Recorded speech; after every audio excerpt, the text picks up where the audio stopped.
नमस्कार साथियों, कैसे हैं आप सभी। आशा करता हूँ आप सभी बहुत अच्छे होंगे। साथियों, आज के हम लोग इस वीडियो में कक्षा 10वीं संस्कृत के 1 से 14 चैप्टर तक संपूर्ण चैप्टर जितना भी है आपका संस्कृत किताब का संपूर्ण चैप्टर को पढ़ेंगे और यह भी जानेंगे कि आपकी बोर्ड परीक्षा में इन सभी चैप्टर यानी 1 से 14 चैप्टर तक कौन से प्रश्न आपकी बोर्ड परीक्षा में आए हुए हैं। यानी कि हम आपके चैप्टर के एक एक खंड को तोड़ेंगे और उसको आपको बताएंगे कि यह क्वेश्चन आपकी बोर्ड परीक्षा में आया हुआ है और आपका जितना भी चैप्टर है उन सबका संस्कृत अनुवाद भी यानी कहानी के माध्यम से आज आपको हम समझाएंगे। तो आशा करता हूँ आपको यह वीडियो अच्छा लगेगा। ठीक है, अगर आपके पास कॉपी कलम है तो निकाल के बैठ जाइए। जो जो मैं टॉपिक्स यहाँ पे लिख रहा हूँ, जो जो पॉइंट्स लिख रहा हूँ, आप भी वो लिखिए और एग्जाम के टाइम इसको पढ़ के जाइएगा। अभी इसको रिविजन करते रहिएगा। ठीक है, ये एक प्रकार से यह रिविजन क्लास ही है। ठीक है, चलिए शुरू करते हैं। तो आपके संस्कृत में 1 से 14 चैप्टर है और फर्स्ट चैप्टर का नाम है मंगलम। ठीक है, इसको आप लोग की किताब में इस प्रकार से लिखा गया है। ठीक है, अगर बात की जाए कि मंगलम का अर्थ क्या होता है तो मंगलम का अर्थ होता है कोई भी शुभ कार्य, यानी कि जो भी आप लोग शुभ कार्य करते हैं मतलब उसका मतलब होता है मंगलम। जैसे पंडित जी कोई भी जब मंत्र पढ़ते हैं तो सबसे पहले वो मंगलम भगवान विष्णु मंगलम गुरुध्वज ऐसे करके उसमें मंगलम का प्रयोग करते हैं। तो मंगलम का अर्थ होता है कोई भी शुभ कार्य। दूसरा पॉइंट इस चैप्टर से ध्यान देने योग्य बात है कि जो मंगलम चैप्टर है वह उपनिषदों से लिया गया है। किससे लिया गया है? उपनिषद से लिया गया है। और उपनिषद कितने होते हैं? उपनिषदों की संख्या होती है 108। तीसरा महत्वपूर्ण ध्यान, इस चैप्टर में कितने श्लोक हैं? इस चैप्टर में 5 श्लोक हैं। कितने श्लोक हैं? 5 श्लोक हैं, जिसमें से जो प्रथम श्लोक है यानी कि जो फर्स्ट श्लोक है वह ईशावास्य उपनिषद से लिया गया है। ठीक है, सेकंड जो है और सेकंड लिया गया है कठोपनिषद से। ठीक है, थर्ड जो है तीसरा श्लोक लिया गया है मुंडक से और चौथा श्लोक भी लिया गया है मुंडक से। और इसका 5वां श्लोक वह लिया गया है श्वेताश्वत्र उपनिषद से।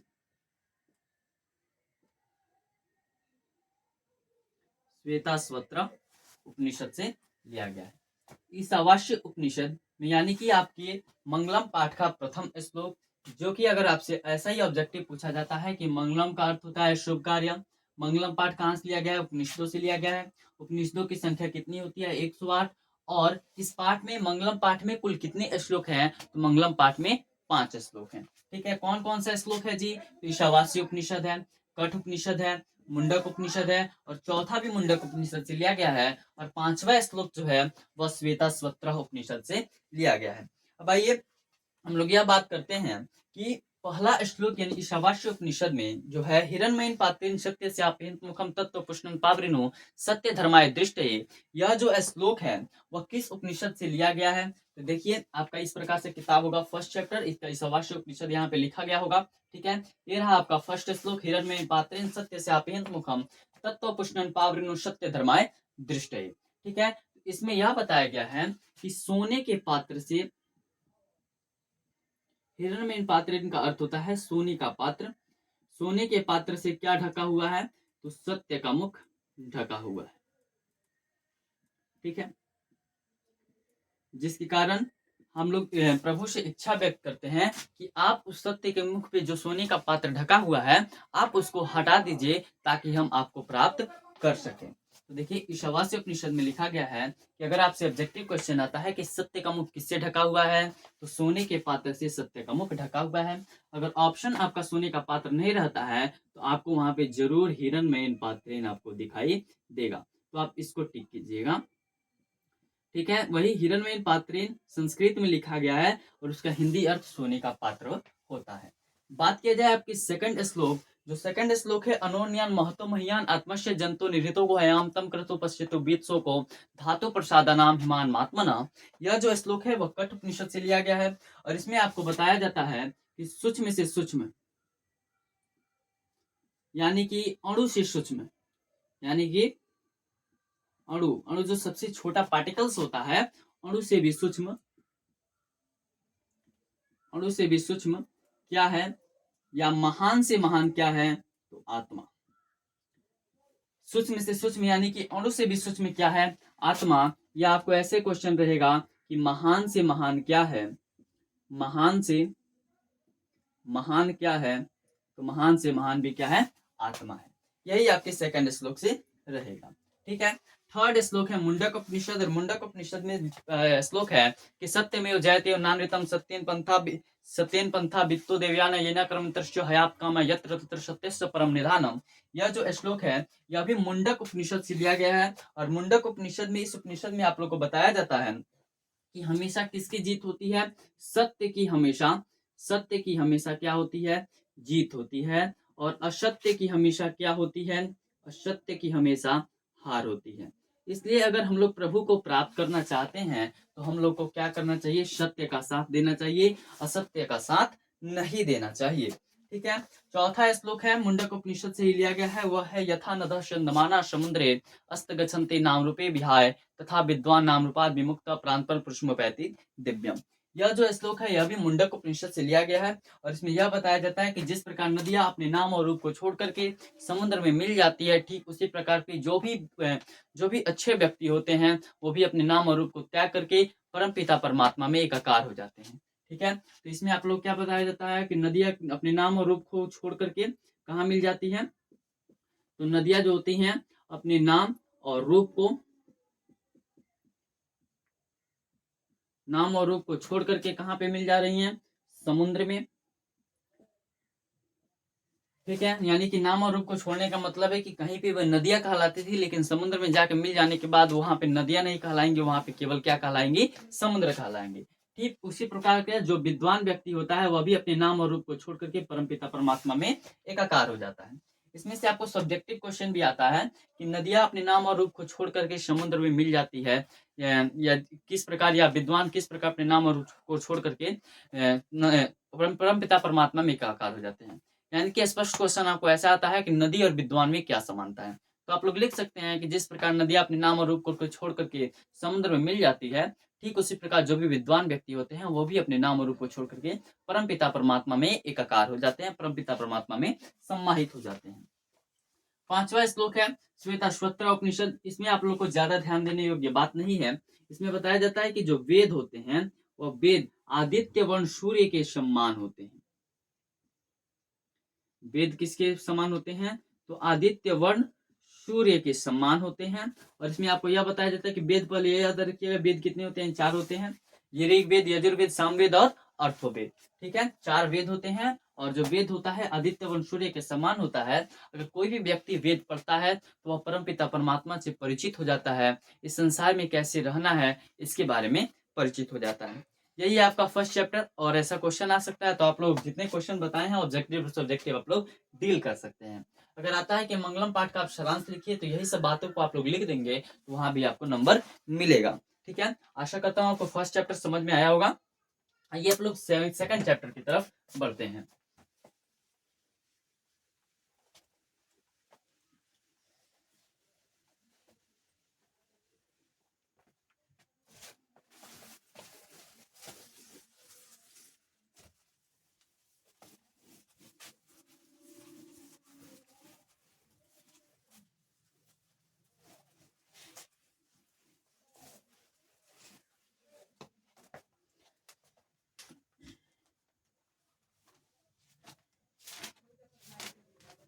चलिए, आपका सेकंड चैप्टर का नाम है पाटलिपुत्र वैभवम।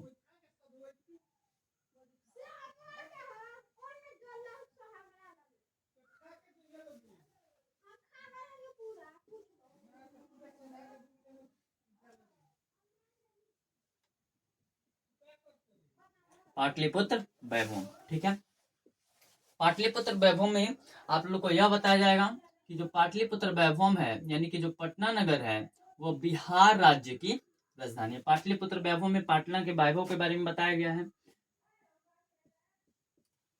ठीक है, तो पटना कहाँ की राजधानी है जी, तो बिहार राज्य की राजधानी है। इसका इतिहास कितना वर्ष पुराना है, तो 2500 वर्ष पुराना है। ठीक है, इसके बाद आपसे क्वेश्चन यह पूछा जाएगा कि किस किस क्षेत्र में अग्रणी है, तो यह धार्मिक क्षेत्र में, धार्मिक क्षेत्र में, उद्योग क्षेत्र में और राजनीति क्षेत्र में।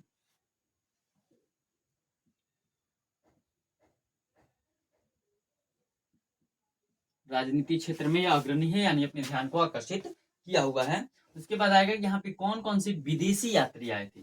विदेशी यात्री कौन कौन से विदेशी यात्री आए थे? तो विदेशी यात्री में कौन कौन आया था जी? वो आए थे मेगास्थनीज साहब,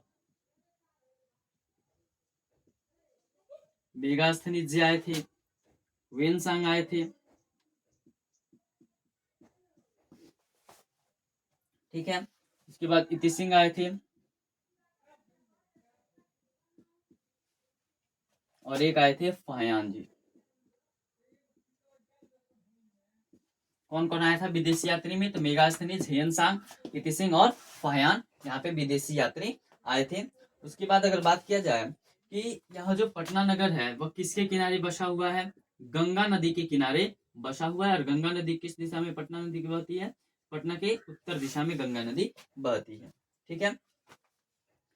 और इसमें भगवान बुद्ध के बारे में भी चर्चा है। तो पहले हम लोग दो कवि के बारे में जान लेते हैं। पहले कवि हैं दामोदर गुप्त जी।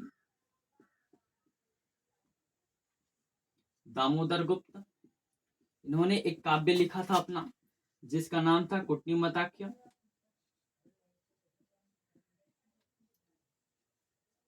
और इन्होंने कुट्टिमताख्य में लिखा था कि यह जो पटना नगर है वह इंद्र के स्थान के सम्मान है।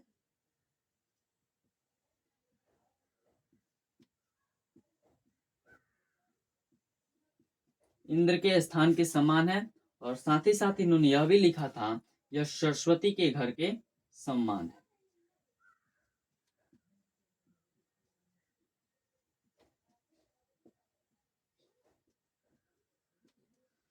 यानी कि यह जो इंद्र के स्थान के समय इंद्र का जो इस सिंहासन होता है उतना सुंदर यह पटना नगर है। और सरस्वती के घर के सम्मान का मतलब यह शिक्षा का केंद्र है, ठीक है।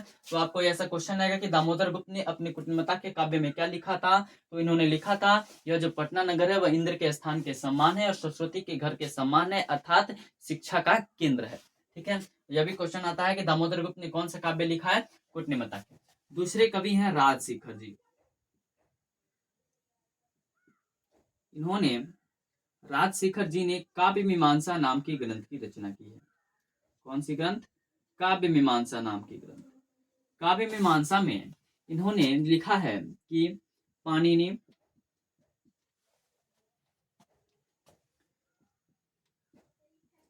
पिंगल, वरुचि, पतंजलि, पाणिनि, पिंगल, वरुचि, पतंजलि, एक और व्यक्ति हैं ब्याड़ी। यहाँ पे ये सब परिशिक्षित हुए और अपने ख्याति को पाए। बोला जाएगा कि काव्य मीमांसा में राजशेखर ने क्या लिखा है? तो बोला जाएगा कि यहाँ पे पाणिनि, पिंगल, वरुचि, पतंजलि, व्याडी या इत्यादि जो जितने भी थे वे परिशिक्षित हुए और अपनी ख्याति को पाए, ठीक है। ऐसा आपके क्वेश्चन आएगा, ठीक है। उसके बाद हम लोग महात्मा बुद्ध के बारे में बात कर लेते हैं। तो महात्मा जो बुद्ध थे ना वो पटना में बार बार आए थे, बहुत बार आए थे। जब पटना का नाम पाटलीग्राम था, यानी कि पटना जो था एक पहले गांव था, वहां पे भगवान बुद्ध बहुत बार आए थे। और भगवान बुद्ध ने यह भविष्यवाणी की थी, भगवान बुद्ध ने क्या की थी? भविष्यवाणी की थी कि पटना आगे चल करके यह एक महानगर बनेगा। आगे चल करके क्या बनेगा? एक महानगर बनेगा। लेकिन आग से, कलह से, कलह यानी कि झगड़ा से, आग से, कलह से और एक बाढ़ से हमेशा ग्रसित रहेगा।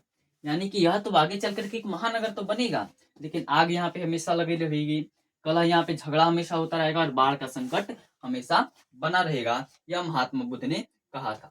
और ऐसा क्वेश्चन आता है कि चंद्रगुप्त मौर्य के काल में पाटलिपुत्र की रक्षा व्यवस्था कैसी थी? तो चंद्रगुप्त मौर्य के काल में पाटलिपुत्र की रक्षा व्यवस्था अति उत्कृष्ट थी। अगर बात की जाए चंद्रगुप्त मौर्य के शासनकाल में तो पाटलिपुत्र की जो रक्षा व्यवस्था थी वह अति उत्कृष्ट थी। और एक और है अशोक। अशोक के समय में जो पाटलिपुत्र की जो रक्षा व्यवस्था थी वह सुत्राम समृद्धम थी, मतलब और अधिक थी, और यह सुंदर भी दिखाई देता था।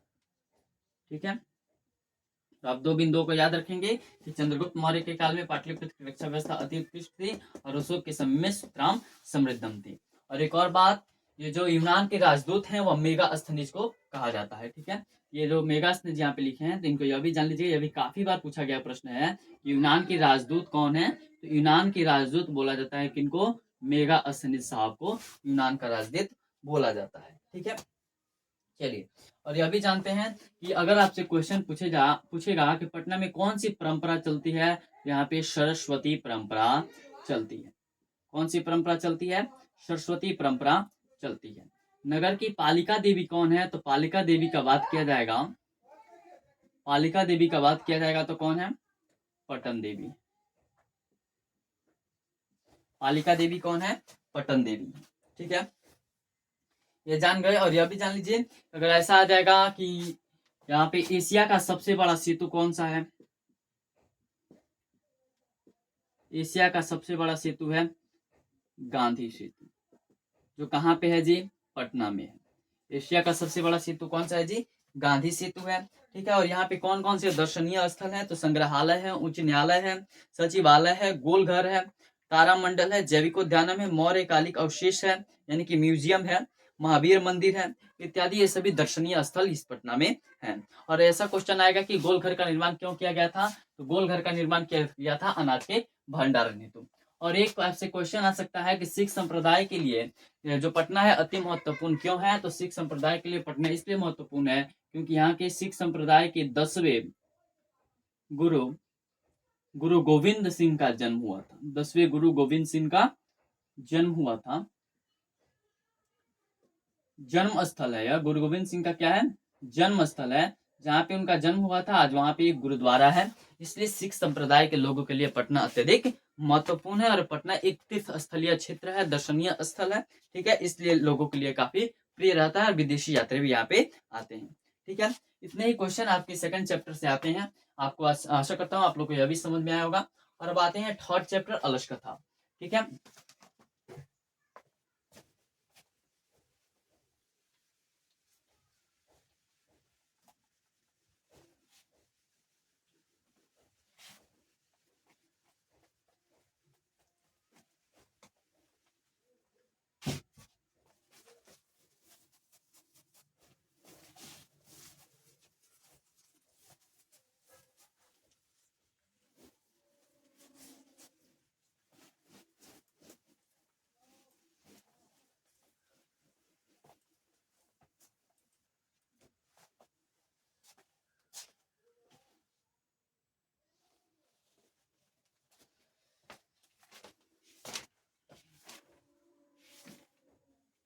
देखिए आप लोग के थर्ड चैप्टर का नाम है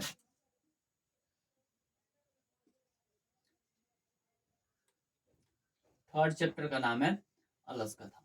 अगर यह आपसे क्वेश्चन आता है कि अलस कथा के लेखक कौन है, तो अलस कथा के लेखक है विद्यापति। अलस कथा के लेखक कौन है, विद्यापति है। और यह अलस कथा पाठ है किसका अंश यानी किससे लिया गया है, तो पुरुष परीक्षा नाम के कथा ग्रंथ से, पुरुष परीक्षा नाम कथा ग्रंथ से इस अलस कथा पाठ को लिया गया है। ठीक है, अगर इसका मुख्य उद्देश्य क्या है, तो यह मानव के गुणों का वर्णन करता है, मानव की गुण अवगुण का यह वर्णन करता है। ठीक है, इसमें आलस दोष के बारे में बताया गया है। और आलस को नीतिकार क्या मानते हैं, यानी कि विद्यापति क्या मानते हैं, इसको इसको नीतिकार यानी इसको क्या मानते हैं, शत्रु मानते हैं। क्वेश्चन आएगा कि अलस कथा में आलस को नीतिकार क्या मानते हैं, तो शत्रु मानते हैं। ठीक है, उसके बाद आपसे क्वेश्चन पूछा जाएगा कि मिथिला के मंत्री कौन थे। मिथिला के मंत्री कौन थे, तो मिथिला के मंत्री थे वीरेश्वर। ठीक है, और इस कहानी में 4 आलसियों को लिया गया है। बोला जाएगा कि मुख्य आलसियों की संख्या कितनी थी, तो 4 आलसी थे। ठीक है। तो बृहस्पति ने एक दिन सोचा कि सभी लोग दुखी रहते हैं और दुखी लोगों में पहला स्थान आलसियों का होता है। आलसी, उनको पेट में पीड़ा होती रहे, यानी उनको भूख लगी रहे, पेट में चूहे कूदते रहें, फिर भी वो कोई काम करना नहीं चाहते। वह यह चाहते हैं कि मैं जहाँ पे बैठा हूँ मुझे कोई खिलाने वाला आ जाए, यानी कि मुझे कोई भोजन दे दे। तो दुखी लोगों में पहला स्थान किसका होता है? आलसियों का होता है। इसलिए बृहस्पति ने आलसियों के लिए क्या बनवाया था? अलसशाला बनवाया था। उनके लिए रहने का एक घर बनवाया था, जिसमें उनको खाने पीने की संपूर्ण आजादी थी। खाने पीने के लिए वस्त्र दिया करते थे, वस्त्र दिया करते थे पहनने के लिए, और खाने पीने के लिए क्या देते थे? भोजन दिया करते थे, बिल्कुल मुफ्त में। जिसको देख करके काफी ज्यादा धूर्त व्यक्ति, जो धूर्त लोग थे, वो लोग क्या किए? वहां पे रहने चले आए, यानी अलसशाला में रहने चले आए, क्योंकि वे धूर्त नहीं थे, फिर भी वहां पे रहने चले गए थे। ठीक है। इसके निवारण के लिए, इसके निवारण के लिए जो मंत्री वीरेश्वर थे, उनके जो वहां पे सहकर्मी जो काम किया करते थे, उन्होंने एक दिन सोचा कि क्यों ना इस अलसशाला में,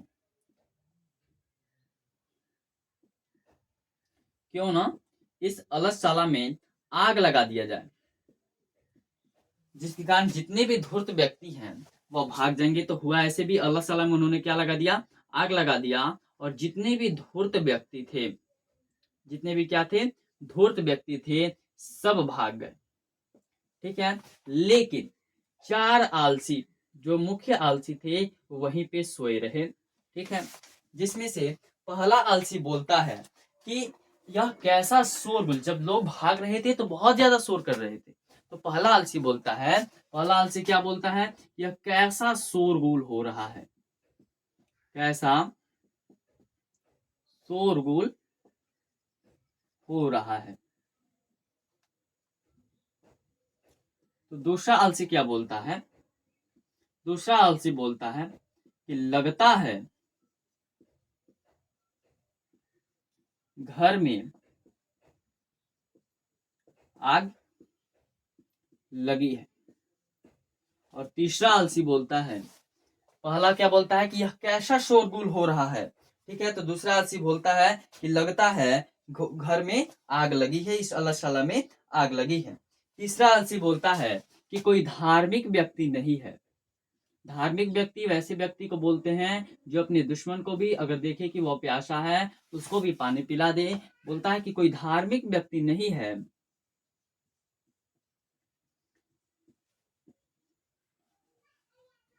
नहीं है जो हम पे भींगा हुआ कंबल डाल दे, जो हम पे भींगा हुआ कंबल डाल दे, या केवल कंबल ऐसे लिख सकते हैं, जो हम पे कंबल डाल दे। ठीक है। यानी कंबल जब फेंक दीजिएगा किसी भी व्यक्ति पे, तो वह वायु के संपर्क को खो देती है, इतना मोटा होता है कि वहां पे वायु प्रवेश नहीं कर पाता है। जिसके कारण, अगर आप लोग यह भी अच्छे तरीके से जानते हैं कि आग को जलने के लिए वायु की जरूरत होती है, अगर वहां पे वायु ही खत्म हो जाएगा तो आग अपने आप बुझ जाएगी। चौथा व्यक्ति बोलता है कि अरे बचा लो, अरे बचा लो, कितना बोलते हो, कितना बोलते हो,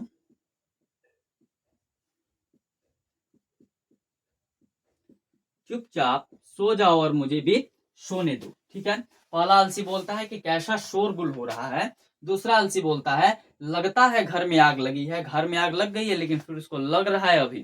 ठीक है। वो भाग नहीं रहा है, इतने क्रूर होते हैं आलसी। और बोलता है कोई धार्मिक, तीसरा बोलता है कोई धार्मिक व्यक्ति नहीं है, वो अपने से नहीं भागेंगे, कोई धार्मिक व्यक्ति उन पे कंबल डालेगा या उनको बाहर निकालेगा तब वो भागेंगे। ठीक है। कोई धार्मिक व्यक्ति नहीं है जो हम पे कंबल डाल दे।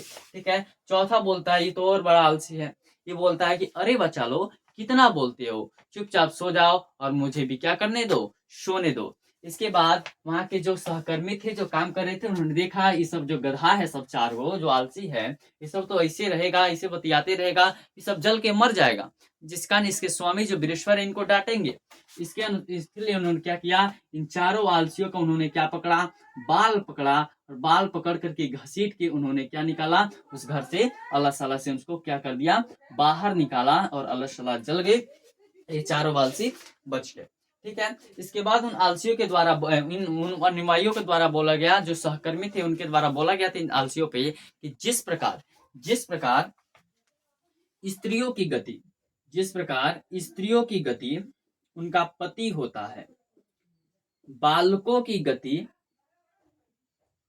बालकों की जो गति होती है उनकी माँ होती है, यानी बालकों का देख देख माँ करती हैं, ठीक उसी प्रकार आलसियों का व्यक्ति जो होता है, आलसियों का जो गति होता है, यानी आलसियों को समझाने वाला, उनका रहन सहन को देखने वाला, उनको अन्न वस्त्र देने वाला या उनको जिलाने वाला, ऐसा बोल सकते हैं कि आलसियों का जो, जिस प्रकार स्त्रियों की गति उनका पति, बालकों का गति उनकी माँ होती है, उसी प्रकार आलसियों का जो गति होता है केवल दयावान व्यक्ति ही, दयावान और कारुणिक व्यक्ति ही होता है, अन्यथा कोई भी व्यक्ति उनको पूछेगा तक नहीं। ठीक है, इसी के साथ आपका चैप्टर खत्म होता है और आपके चैप्टर में यही क्वेश्चन आएंगे और इसको जरूर याद रखिएगा कि आपके सब्जेक्टिव में क्वेश्चन आ सकते हैं कि अलस कथा पाठ के अनुसार बताएं कि चारों आलसी आपस में क्या संवाद कर रहे थे। आशा करता हूँ आप सबको यह समझ में आया होगा। आइए अब 4th चैप्टर की तरफ बढ़ते हैं।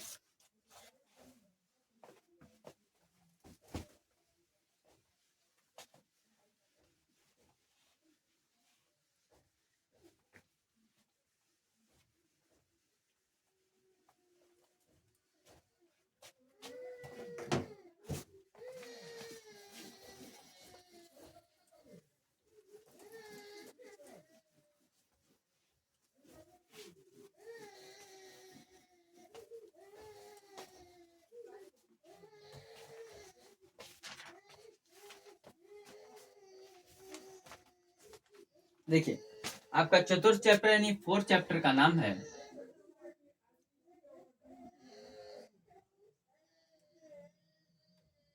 संस्कृत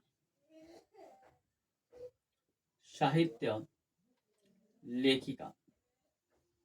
यानी कि आपके इस चैप्टर में संस्कृत साहित्य में लिखने वाली जो लेखिकाएं थी, जो स्त्री थी, उनके बारे में बताया गया है। ठीक है, इसमें आप लोग को बताया जाता है कि जो समाज की गाड़ी कैसे चलती है, तो नारी और पुरुष के सहयोग से चलती है, नारी और पुरुष के सहयोग से समाज की गाड़ी चलती है। ठीक है, इसमें महत्वपूर्ण ध्यान देने योग्य यह बात है कि ये सब तो आप याद कीजिएगा कि ऋग्वेद में कितनी ऋषिकाएं थी, तो ऋग्वेद में 24 ऋषिकाएं थी। ठीक है, ऋग्वेद में कितनी ऋषिकाएं, 24 ऋषिकाएं थी और 5 ऋषिकाएं थी अर्थवेद में। ठीक है, चतुर्थ वृष्ट चतुर्थ ऋग्वेद में 24 ऋषिकाएं थी और 5 ऋषिकाएं जो थी वो मंत्र दर्शन के रूप में थी। ठीक है, कौन कौन थी, यमी, अपाला, उर्वशी, इंद्राणी और बागाम्बरिणी थी। ठीक है, और उसके बाद यह बात की जाए, सबसे महत्वपूर्ण लाइन है इस चैप्टर का कि बृहदारण्यकोपनिषद में क्या लिखा गया है। बृहदारण्यकोपनिषद में क्या लिखा गया है।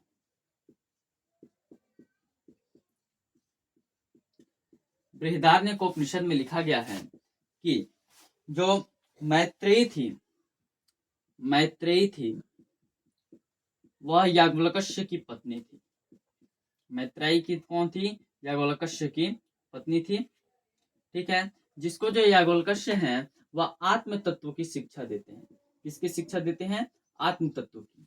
बोला जाएगा बृहदारण्यकोपनिषद की, बृहदारण्यकोपनिषद में क्या बताया गया, तो उसमें बताया गया कि याज्ञवल्क्य की पत्नी कौन थी, मैत्रेयी थी, जिसको याज्ञवल्क्य क्या देते हैं, आत्म तत्व की शिक्षा देते हैं। और आपको यह भी बताया जाता है कि अगर क्वेश्चन पूछेगा जनक की सभा में कौन सी वाचकन्वी बैठती थी, तो जनक की सभा में गार्गी नाम की वाचकन्वी बैठा करती थी।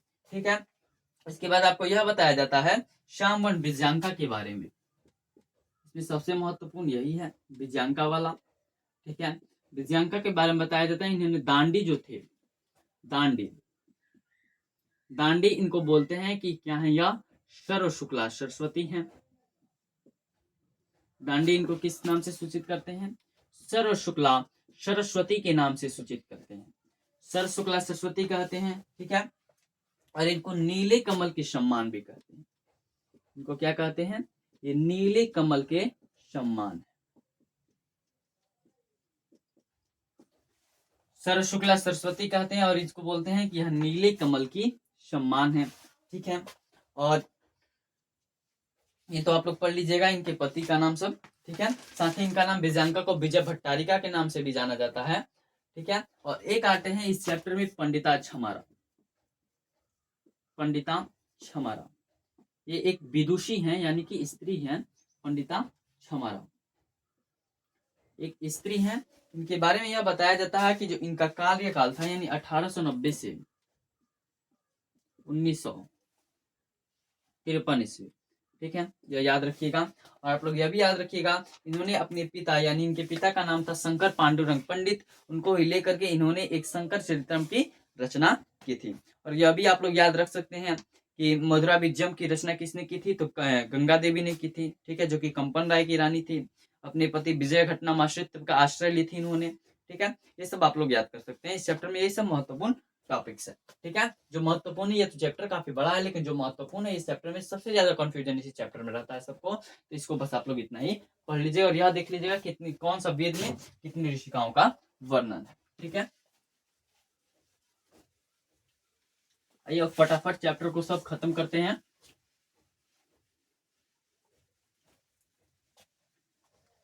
चलिए आपके 5th चैप्टर की ओर बढ़ते हैं।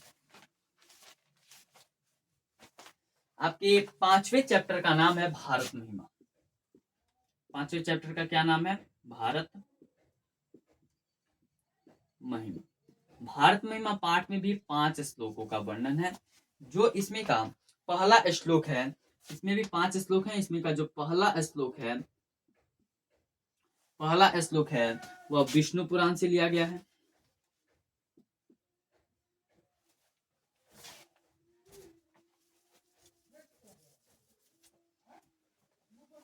पहला श्लोक किससे लिया गया है? विष्णु पुराण से।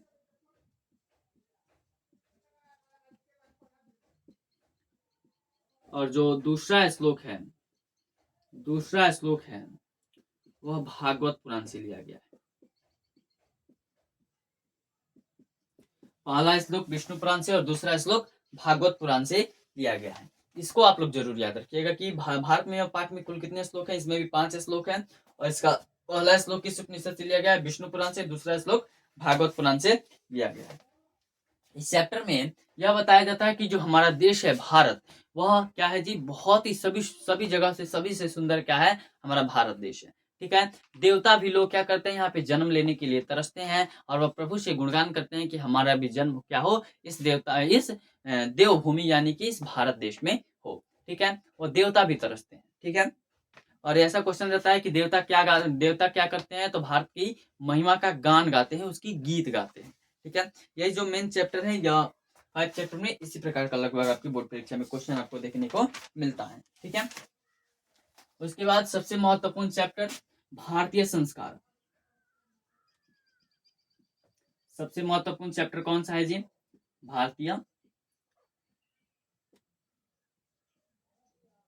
भारतीय संस्कारा जो है वह सबसे महत्वपूर्ण चैप्टर है, ठीक है।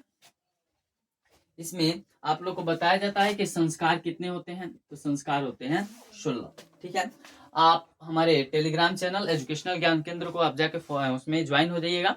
उसमें आप लोग का इसका नोट्स देखने को मिलेगा भारतीय संस्कार का।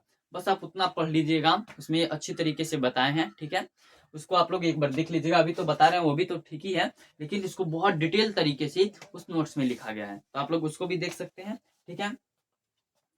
बोला जा रहा है कि भारतीय संस्कारों की संख्या कितनी होती है? संस्कार की संख्या होती है 16 होती है, ठीक है। जन्म पूर्व की बात की जाए तो जन्म पूर्व में 3 संस्कार आते हैं। जन्म पूर्व में कितने संस्कार आते हैं? 3 संस्कार। वैसे 5 प्रकार के होते हैं और जन्म पूर्व संस्कार में 3 आते हैं। शैशवावस्था में 6 संस्कार आते हैं, ठीक है। शैक्षणिक उसके बाद होता है, फिर उसके बाद गृह संस्कार होता है, फिर मरणोपरांत मरने के बाद एक संस्कार होता है जिसका नाम होता है क्या जी? अंत्येष्टि संस्कार।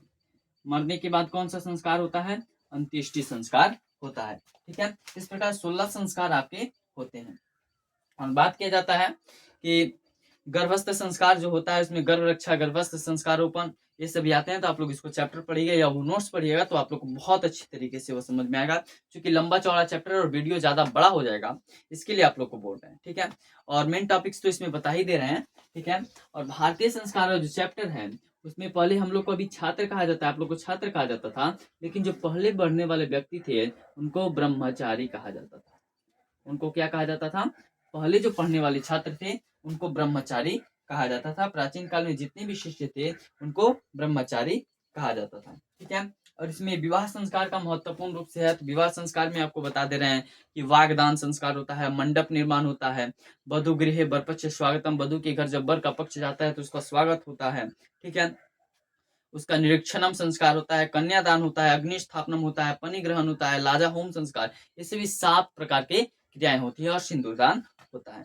ठीक है, इसी प्रकार के कर्मकांड होते रहते हैं और व्यक्ति जब विवाह कर लेता है तो वह किस संस्कार में प्रवेश कर जाता है, तो गृहस्थ जीवन में यानी गृहस्थ संस्कार को वह प्रवेश कर जाता है। ठीक है, और सबसे महत्वपूर्ण क्वेश्चन इस चैप्टर का कि मरने के बाद कौन सा संस्कार होता है, अंत्येष्टि संस्कार होता है। संस्कारों की संख्या 16 होती है, संस्कार 5 प्रकार के होते हैं। ठीक है, आशा करता हूँ आप सबको यह समझ में आ रहा होगा।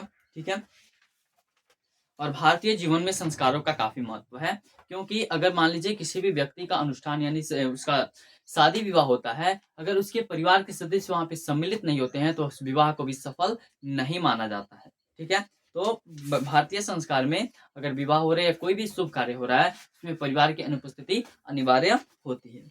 उसके बाद बात किया जाए आपके 7वें चैप्टर का नाम है कौन सा जी, नीति श्लोका। नीति श्लोका, तो नीति श्लोका में आप लोग को बताया जाता है कि नीति श्लोका कहाँ से लिया गया है, यह महाभारत की उद्योग पर्व से लिया गया है। नीति श्लोका पाठ है यह महाभारत के उद्योग पर्व से लिया गया है। यह महाभारत के उद्योग पर्व का एक अंश विशेष है। 33 से 40 रुपया विदुर नीति संकलिता विदुर नीति, और इसके लेखक की बात की जाए तो मंत्री विदुर है। एक बार की बात है कि मंत्री विदुर जो थे उनसे धृतराष्ट्र प्रश्न पूछते हैं कि धृतराष्ट्र बताइए कि पंडित किसे कहते हैं। अपने हित चित्त की शांति के लिए, अपने प्रांत की शांति के लिए राजा धृतराष्ट्र अपने मंत्री विदुर से प्रश्न कुछ पूछते हैं, उन्हीं के बारे में इसको आपको इस चैप्टर में पढ़ना है। ठीक है, और यह जो महाभारत है वह भी भागवत गीता की तरह एक स्वतंत्र रूप से क्या भी है, एक ग्रंथ ही है। ठीक है, इसमें बताया जाता है कि पंडित किसे कहते हैं। सब्जेक्टिव की दृष्टि से आपके लिए महत्वपूर्ण है कि पंडित किसे कहा जाता है, तो जिसके कार्य को शीत, गर्मी, ठंडा, भय, क्रोध, आलस कोई भी बाधा नहीं डालती हो, यानी कोई भी बाधा नहीं डालती और जो आपकी कर्मों के बारे में जानते हैं, आपके जीवन भविष्य के बारे में जानता है, उसी को हम लोग क्या कहते हैं, पंडित कहते हैं। ठीक है, पंडित किसे कहते हैं, तो जो सुबह सुबह उठ के नहाए धोआए, ये सब नहीं, जिसके कार्य को शीत गर्मी ठंडा, मतलब शीत भी अगर उसका जो कार्य है, कोई भी अपना व्यक्ति कार्य कर रहा है, उसको ठंडा का ना कोई प्रभाव है, ना गर्मी का प्रभाव है, ना किसी से वह डरता है अपने कार्य को करने में, या कुछ भी ना किसी से लालच रखता है, ना उसके पास आलस है, तो वैसे व्यक्ति को हम लोग क्या कह सकते हैं, पंडित कह सकते हैं। ठीक है, इसमें और बताया जाता है कि सबको अपने धर्म की रक्षा करनी चाहिए, स्त्रियों को विशेष रूप से रक्षा करनी चाहिए।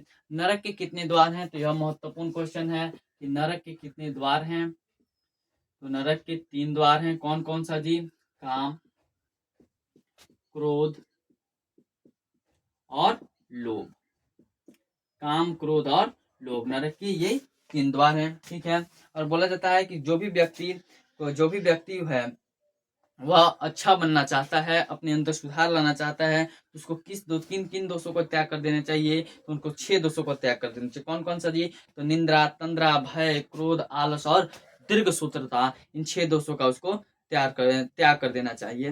अगर ऐसा बोला जाता है कि धर्म की रक्षा कैसे होती है, धर्म की रक्षा होती है सत्य से। धर्म की रक्षा किससे होती है, धर्म की रक्षा होती है सत्य से। ठीक है, विद्या की रक्षा कैसे होती है, जो आप लोग पढ़ रहे हैं, तो अगर आप लोग निरंतर अभ्यास करते हैं, निरंतर अभ्यास करेंगे तो आपकी विद्या की रक्षा होगी। ठीक है, उसके बाद आपसे क्वेश्चन होता है कि रूप की रक्षा कैसे होती है। रूप की रक्षा होती है अबटन से। ठीक है, उसके बाद कुल की रक्षा किससे होती है, तो कुल की रक्षा का बात किया जाए तो आपकी अच्छे आचरण से, यानी कि कैसे आपको कोई बोल देता है कि आपका जैसा संस्कार है, आपके पिताजी आपके परिवार का भी वैसा संस्कार होगा। ठीक है, तो यह सबसे महत्वपूर्ण है कि धर्म की रक्षा सत्य से, विद्या की रक्षा अगर आप लोग पढ़ते हैं निरंतर, तो निरंतर अभ्यास से। रूप की रक्षा अबटन, यानी कि जो देखिए शादी होता है तो उस लड़के को या लड़की को अबटन लगाया जाता है, हल्दी का बना हुआ, उसको अबटन बोलते हैं। ठीक है, और कुल की रक्षा यानी जो आपके परिवार की रक्षा आपके अच्छे आचरण से होती है। ठीक है, यही आप लोग के चैप्टर में पढ़ने के लिए। और उसके बाद हम लोग आते हैं अगले चैप्टर, 8वें चैप्टर कर्मवीर कथा पे।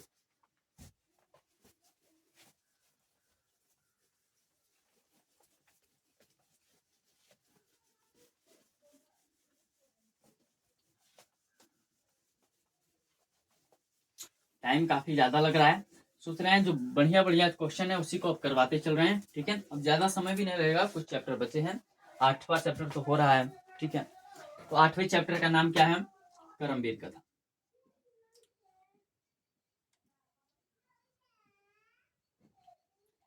करमवीर कथा, ठीक है। यह जो कहानी है करमवीर कथा, एक दलित व्यक्ति यानी दलित बालक की कहानी। ठीक है, जो काफी गरीब है। वह ऐसे घर में रहा करता है जिसकी रक्षा मात्र धूप से तो हो पाती है, लेकिन बारिश के दिनों में उसका जो छत होता है यानी जो उसका झोपड़ी का घर है वह टपकता है। यानी कि केवल उसके घर की रक्षा, उनकी रक्षा धूप से हो सकती है लेकिन बारिश में नहीं होती है। यह एक बिहार राज्य के भिखनटोला नाम के गांव की एक कहानी है। ठीक है, करमवीर का अगर घर पूछेगा तो बिहार राज्य है, बिहार राज्य का दुर्गम प्रांत के भिखनटोला नाम के गांव में,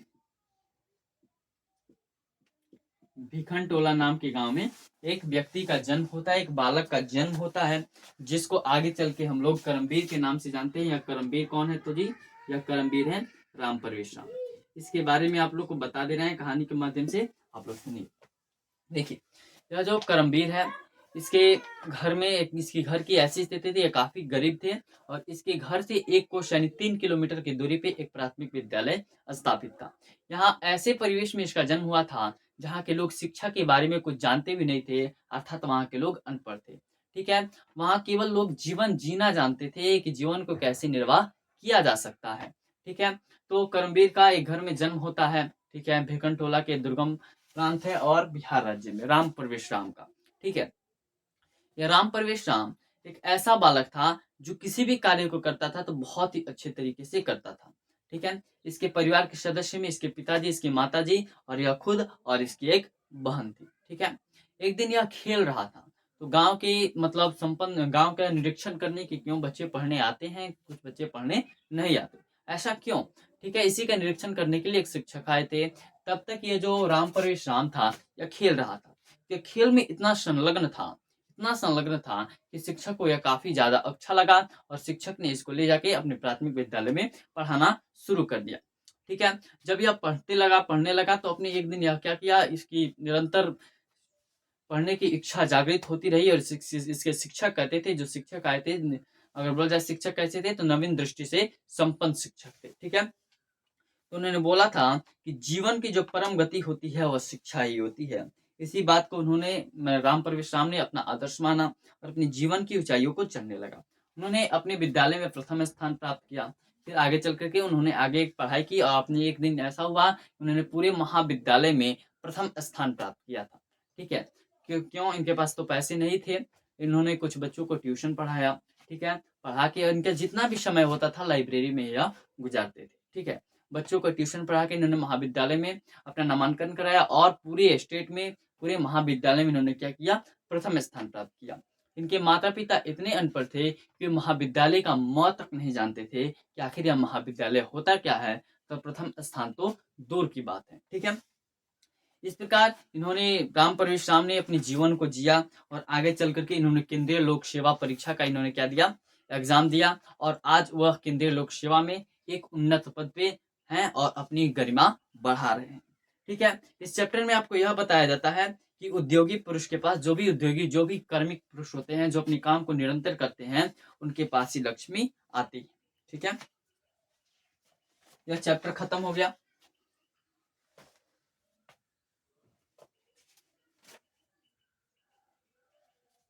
इसके बाद है 9वां चैप्टर। 9वां चैप्टर का नाम है क्या जी?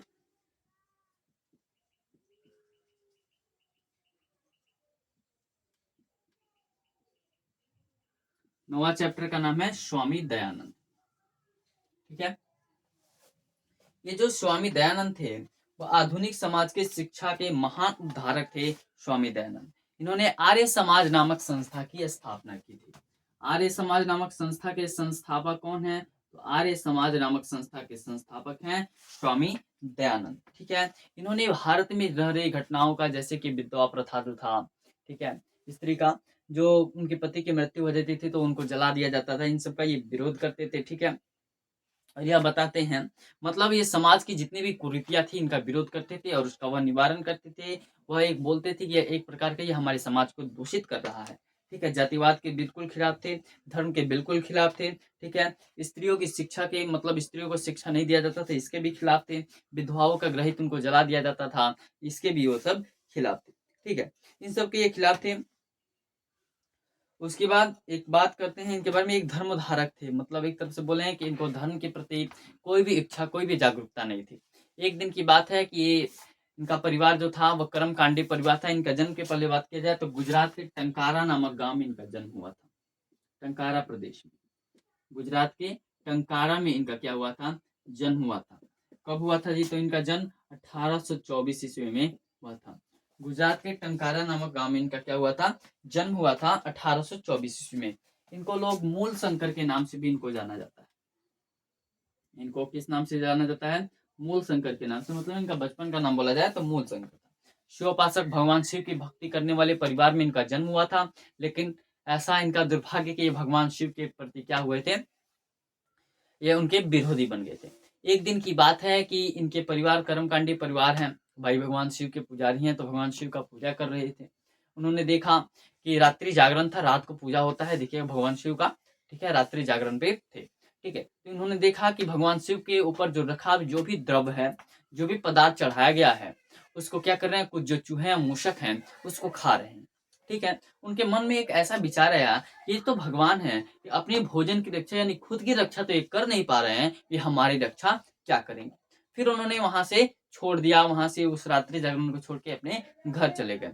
ठीक है, उसके बाद की बात है कि उसके कुछ दिनों के बाद 2 वर्षों के अंतराल में इनकी प्रिया, इनकी बहन का क्या हो गया, निधन हो गया, जिस कारण ये मूर्ति पूजा के प्रति क्या हो गए, सख्त विरोधी बन गए। ठीक है, उसके बाद इन्होंने अपने घर को त्याग दिया। अपने घर के त्याग देने के बाद इन्होंने चले गए और इन्होंने वैराग्य भाव, इनके अंदर वैराग्य भाव आ गया। ठीक है, और ये कहीं चले गए। वो चले गए कहाँ पे, बिरजानंद के पास, जो कि एक आंख से अंधे थे। ठीक है, बिरजानंद। ठीक है, बिरजानंद इनके दीक्षा गुरु थे, उनके ही बनाए गए मार्ग पे ये चलने लगे स्वामी दयानंद। ठीक है, ये जितने भी धर्माडंबर थे इनको ये नष्ट करना चाहते थे। ठीक है, और उनको पराजित भी किए। ये स्त्रियों को शिक्षा देना चाहते थे, विधवाओं को भी, जो विधवा हो जाती थी स्त्रियों, उनको जला दिया जाता, इसके सख्त खिलाफ थे ये। ठीक है, इसका ही इन्होंने निवारण किया। ठीक है, और 1875 ईस्वी में मुंबई नगर में आर्य समाज नामक संस्था की स्थापना हुई थी। ठीक है, और आर्य समाज की शाखा आजकल विभिन्न देशों में, बहुत सारे देशों में इसका, या अपने देशों में बहुत जगह है। आपने डीएवी कॉलेज का भी नाम सुना होगा, तो इनके ही नाम पे डीएवी कॉलेज, इनके जो अनुयायी थे, जो इनको चाहने वाले थे, डीएवी कॉलेज यानी दयानंद एंग्लो वैदिक की स्थापना की गई थी। कब की गई थी, तो 1883 ईस्वी। बोला जा रहा है स्वामी दयानंद से मृत्यु, मतलब दयानंद एंग्लो वैदिक की स्थापना इनके ही कारण हो पाई थी, डीएवी कॉलेज की। ठीक है, और वर्तमान की शिक्षा पद्धति में ये काफी योगदान दे रहा है।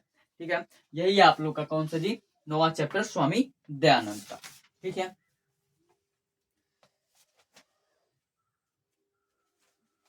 उसके बाद अगला चैप्टर है आप लोग का मंदाकिनी नदी।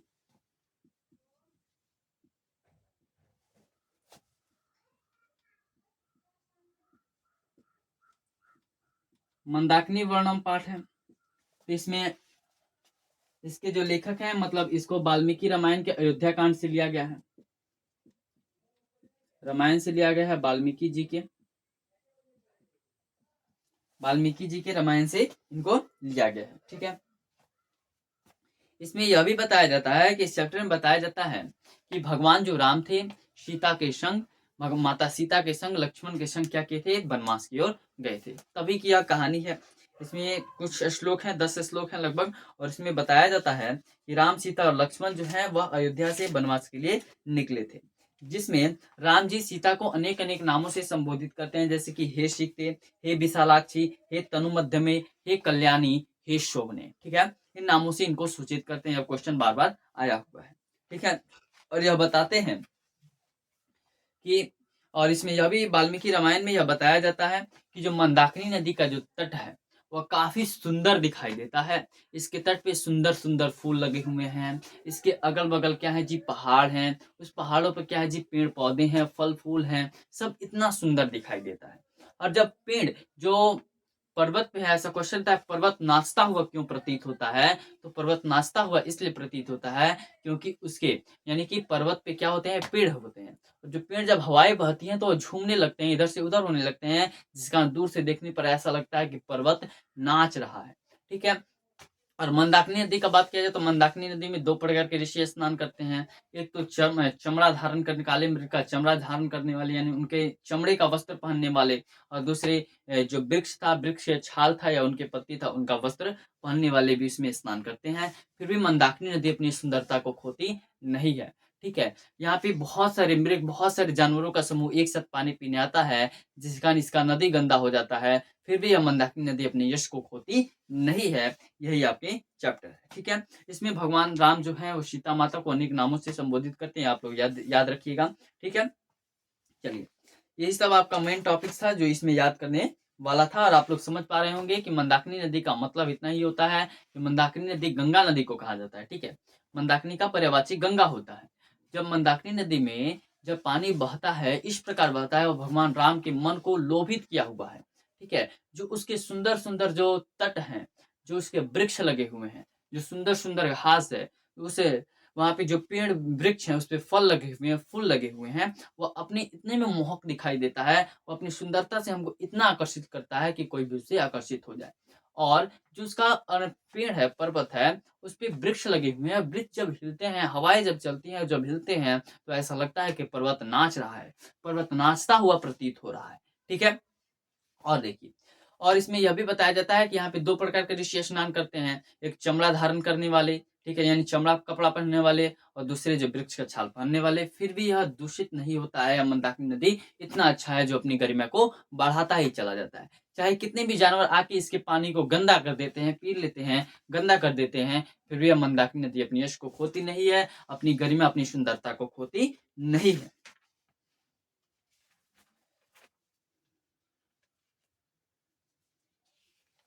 उसके बाद आते हैं हम लोग 11वें अध्याय, वृद्ध व्याघ्र की कहानी, व्याघ्र पथिक कथा पे।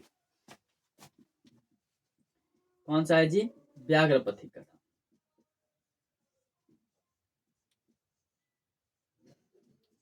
जो व्याघ्र पथिक कथा है, एक बाघ और एक राय की कथा है। ठीक है। जो कि हितोपदेश से लिया गया है। किससे लिया गया है? हितोपदेश से।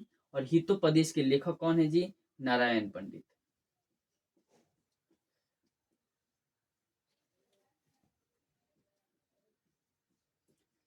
हितोपदेश के लेखक कौन है? नारायण पंडित जी। नारायण पंडित ने हितोपदेश में लिखा है कि यह जो, और यह भी जान के, यह मित्र लाभ नामक, हितोपदेश के मित्र लाभ नामक खंड से यह संकलित है। मित्र लाभ नामक खंड, मित्र लाभ नामक खंड से यह संकलित है। कौन जी? व्याघ्रपति कथा। और पूछा जाए व्याघ्रपति कथा के लेखक कौन है, तो नारायण पंडित है। हितोपदेश से लिया गया है। हितोपदेश के मित्र लाभक नामक खंड से व्याघ्रपति कथा को लिया गया है। इसमें बालकों के मनोरंजन के लिए और उनकी शिक्षा दीक्षा के लिए यह कहानी को बनाया गया है। ठीक है। ये आपको अच्छा भी लगेगा। ठीक है। छोटा सा चैप्टर है लेकिन बहुत अच्छा लगेगा। ठीक है। इसमें क्या होता है, एक बाघ होता है, काफी बूढ़ा हो चुका होता है, उसके दांत जो होते हैं गल गए होते हैं, उसके नाखून बड़े बड़े, मतलब नाखून और दांत भी क्या होते हैं, गल गए होते हैं, जिस कारण वो शिकार करने में असमर्थ है, बुजुर्ग हो गया है, बुढ़ा हो गया है, उसके जो शक्ति थी वह खत्म हो गई है, तो जिसके कारण वह शिकार नहीं कर सकता है। इसने क्या किया, बोलता है कि यह तालाब में स्नान करता है, तालाब में स्नान करने के बाद हाथ में कुछ लेकर के और वहां पे बैठ जाता है, और बोलता है, कोई भी व्यक्ति वहां से गुजरता है तो बोलता है, ओ राही ओ राही, यानी भो भो भो भो पान था। ठीक है। ओ राही, ये सोने के कंगन ले लो। जिसके कारण एक पथिक वहां से गुजर रहा होता है, वह उस बाघ की बातों को सुनता है कि ओ राही, ये सोने के कंगन को ले लो। ठीक है। तो वह लोभ से आकृष्ट हो जाता है, लालच से आकृष्ट हो जाता है, और उससे बोलता है कि किंतु, मतलब कहाँ है तुम्हारा कंगन, मतलब मैं उसके आत्मसंदेह को, मतलब उसके अंदर संदेह है कि अगर वह बाघ है वह मुझे खा भी सकता है, फिर भी उसके अंदर लालच आ जाता है। ठीक है। जिसके कारण वह उससे स्वार्थ के भाव से पूछता है कि तुम्हारा कंगन कहाँ है। तो भाग जो होता है वो अपना हाथ फैला कर दिखा देता है कि ये देखो, यहाँ पे हाथ में कंगन है। ठीक है। ठीक है।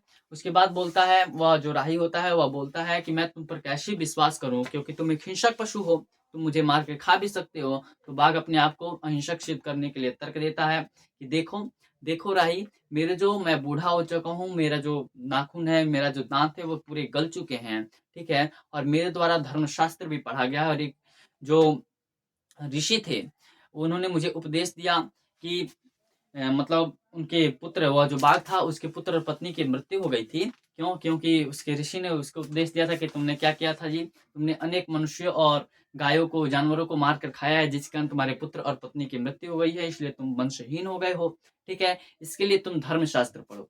इसके कारण वह धर्मशास्त्र पढ़ो और दान पुण्य करो, जिस कारण जो तुम्हारे पाप हैं वो सारे समाप्त हो जाएंगे। तो इसी के कारण वह दान और पुण्य करता है, और दान और पुण्य करने के बारे में वो बोलता है कि मेरे द्वारा क्या किया गया है, धर्मशास्त्र भी पढ़ा गया है। और धर्मशास्त्र में वो बोलता है कि इसके द्वारा क्या पढ़ा गया है, देखिए बोलता है कि हे कुंती पुत्र, मतलब हे कुंती पुत्र, तुम धन जो देते हो वह किसी गरीब व्यक्ति को दो, अमीरों को धन देने से कोई लाभ नहीं होता है, ठीक है। और जो भी दवा की जरूरत है वह किसी भी जो उसके लिए रोगी व्यक्ति को देने चाहिए, धनी धनी व्यक्ति को नहीं, जो उसके जिसको जिसकी जरूरत होती है उसी को वह सौंपना चाहिए। बोल जाता है कि जो गरीब है उनको धन देना चाहिए, और जो अमीर है उनको धन नहीं देना चाहिए। जो रोगी है उनको औषधि देनी, उनको दवा देनी चाहिए, जो रोगी नहीं है उसको औषधि, उसको दवा देना नहीं चाहिए। और यह भी बोलता है कि सात्विक दान इसमें किसे कहा जाता है, यह भी आपके बोर्ड परीक्षा में पूछा जाता है। सात्विक दान किसे कहते हैं? तो आप लोग बोल सकते हैं उचित समय, उचित स्थान और उचित व्यक्ति को दिया गया दान ही सात्विक दान कहलाता है। और सात्विक दान वैसे व्यक्ति को दिया जाता है जो कि, मतलब अगर आप कोई भी व्यक्ति को दान देते हैं तो सात्विक दान नहीं कहलाता। सात्विक दान उसे कहते हैं कि जिसको उसकी जरूरत हो, जिसको सही समय पर उसकी जरूरत हो, तब आप उसे दान दे रहे हैं और उससे आपका कोई वास्ता नहीं है, फिर लेने की आपकी कोई इच्छा नहीं है, वही क्या कहलाता है, सात्विक दान कहलाता है, ठीक है। जिसके कारण वह जो राही था लोभ से आकृष्ट था, ठीक है, गया, वो बोला कि बाघ बोला कि तुम इस तालाब में स्नान कर लो, उसके बाद मैं तुमको सोने का कंगन दे दूंगा। वह तालाब था कीचड़, ठीक है, वह जाके वह राही था उसमें स्नान करने गया और उसी में फंस गया, ठीक है। जिसके कारण बाघ उसको क्या किया, और बाघ बोलता है कि आओ मैं तुमको अब उसमें से निकाल देता हूँ, और बाघ उसको मार के खा जाता है।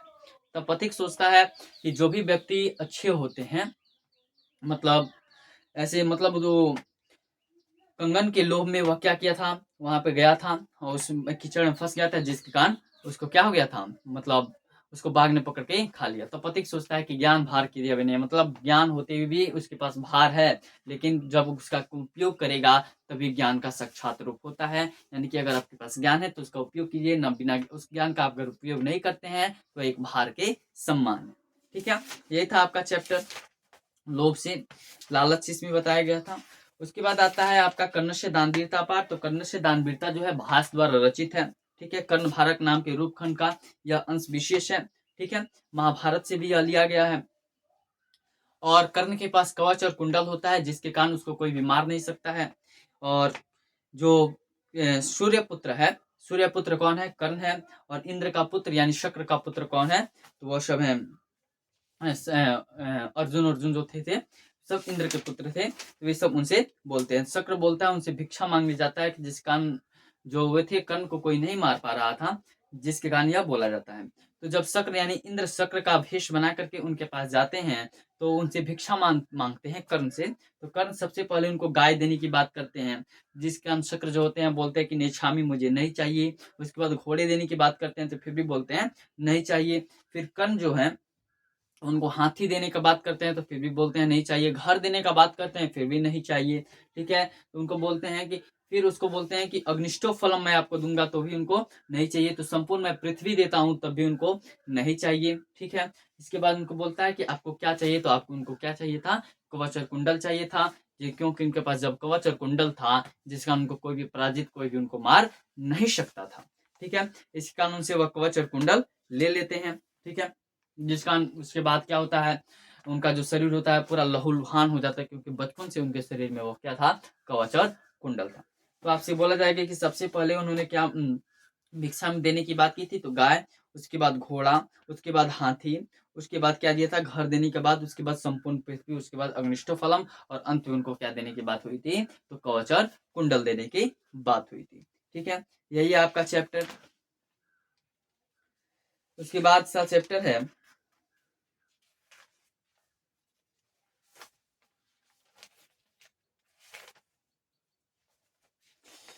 विश्व शांति वाला 13वां पाठ। तो विश्व शांति चैप्टर में आप लोग को द्वेष और असहिष्णुता के बारे में बताया जाता है कि कोई भी अशांति को उत्पन्न करने वाले दो कारक ही होते हैं, द्वेष और असहिष्णुता। आजकल जो ये हमारा संसार है वह अशांति से भरा हुआ है।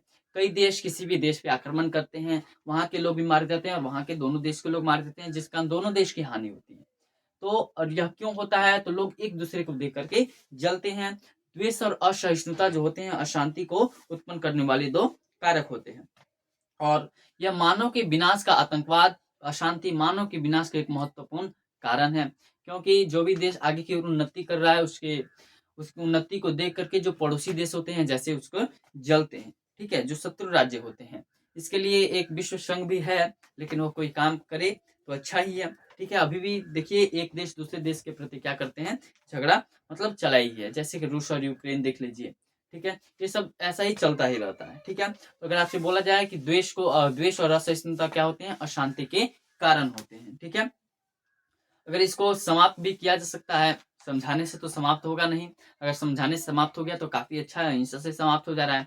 तो इसको बलपूर्वक अगर इसको शांत किया गया, इसको बंद किया गया, तो ये हमारे समाज के लिए काफी अच्छा होता है। ठीक है, इस चैप्टर में विश्व युद्ध के बारे में बताया जाता है कि अशांति किस कारण से उत्पन्न होती है, अशांति को आप लोग कैसे खत्म कर सकते हैं। ठीक है, इसी के बारे में। और इसमें महत्वपूर्ण लाइन याद रखिएगा कि अशांति जो होता है, अशांति के दो कारण होते हैं, द्वेष और असहिष्णुता। अगर आप किसी से नफरत करते हैं तब, और असहिष्णु करते हैं तब क्या होता है, अशांति उत्पन्न होती है। ठीक है, और स्वार्थ की भावना ही क्या करती है, बैर को जन्म देती है। बैर यानी झगड़ा। अगर आपके अंदर स्वार्थ रहता है तो आप झगड़ा को जन्म दे रहे हैं, आप किसी से दुश्मनी मोल रहे हैं। ठीक है, उसके बाद अंतिम चैप्टर आता है। अंतिम चैप्टर का नाम है शास्त्रकारा। शास्त्रकारा जो चैप्टर है वो भारत के शास्त्रों की परंपरा के बारे में बताया गया है, जिसमें जब शिक्षक होते हैं अपनी क्लास में प्रवेश करते हैं तो बच्चे उनको क्या करते हैं, सुप्रभात कह कर उनका अभिवादन करते हैं। ठीक है, इसमें कुछ वेदांग के बारे में बताया जाता है। तो वेदांग जो होते हैं 6 होते हैं। कौन कौन से होते हैं? शिक्षा होता है, कल्प होता है, व्याकरण होता है, निरुक्त होता है, छंद होता है और ज्योतिष। पूछा जाता है, काफी महत्वपूर्ण क्वेश्चन है कि बोला जाता है कि वेदांग कितने होते हैं, इनके प्रवर्तकों का नाम लिखें। तो वेदांग जो होते हैं 6 होते हैं। कौन कौन सा? शिक्षा, कल्प, व्याकरण, निरुक्त, छंद और ज्योतिष। अगर इनके प्रवर्तकों का नाम आता है, जैसे कि सांख्य दर्शन के प्रवर्तक कौन है? सांख्य दर्शन के प्रवर्तक है कपिल। योग दर्शन के पतंजलि। गौतम जो है न्याय दर्शन के प्रवर्तक है। और इसी प्रकार से आता है आयुर्वेद शास्त्र में कौन कौन सा है, तो चरक संहिता है, सुश्रुत संहिता है, ये सभी आते हैं। ठीक है, आर्यभट्ट ने आर्यभट्ट का कौन सा ग्रंथ प्रसिद्ध है जी? तो आर्यभट्टीय नामा नामक क्या है, ग्रंथ काफी प्रसिद्ध है। ठीक है, ये सब आपके क्वेश्चन आपकी बोर्ड परीक्षा में देखने को मिलेंगे। ठीक है, तो आशा करता हूँ आप लोग को काफी अच्छा लगा होगा। आप लोग मेन टॉपिक्स को 1 से 14 चैप्टर के 1 से 14 चैप्टर के बीच के जो मेन टॉपिक्स थे उनको आप लोगों ने कवर आज की इस वीडियो में किया है। आशा करता हूँ आपका बहुत अच्छा रिवीजन हुआ होगा। ठीक है, अगर आपका अच्छा लगा तो इस वीडियो को ज्यादा से ज्यादा शेयर कीजिएगा। और इसके अगले वीडियो में हम लोग तो इसका एक और क्लास लाएंगे, एक ऑब्जेक्टिव और सब्जेक्टिव का, मतलब गेस क्वेश्चन के बारे में चर्चा किया जाएगा कि आपके गेस प्रश्न के बारे में, कि आपकी बोर्ड परीक्षा में किस प्रकार से प्रश्न पूछे जाएंगे इस वर्ष। ठीक है, या कौन कौन से प्रश्न प्रीवियस ईयर क्वेश्चन पेपर के बारे में चर्चा होगा। ठीक है, और एक एक सब्जेक्ट को कोशिश कर रहे हैं कि एक एक सब्जेक्ट को ऐसे ही जो मेन टॉपिक्स है उसके बारे में आपको समझाने का प्रयास किया जाए। आप हमें कमेंट कर सकते हैं कि आपको यह वीडियो कैसा लगा और इसमें किस बात का सुधार की जरूरत है कि आपको और अच्छा हम कंटेंट दे पाए, इसका भी आप लोग कमेंट कीजिएगा।